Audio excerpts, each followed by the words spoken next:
ছোট দাদা, চ ওদিকে খেলবো। আমি তোর সঙ্গে খেলবো না, যা।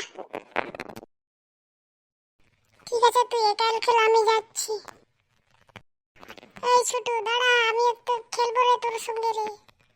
আমি তোর মজা করছিলাম তোর সঙ্গে। ঠিক আছে, খেলবো, চ। আমার পিছন পিছন আয়। সেই খেলছি না? হ্যাঁ রে, সেই তো খেলছি। একটা গান কর তো। আমি গান করব? হ্যাঁ রে, তুই গান কর, তারপর আমি গান গাইবো। ঠিক আছে। আমার এই হরিনাম যাবে যেদিন সাথে গো, আমি হেলে দুলাবো শ্মশান ঘাটে। ডান ডান ডান ডান ডান ডান ডান ডান। কোন গান রে? এবার তুই গা। ঠিক আছে দাদা, গান গাইছি।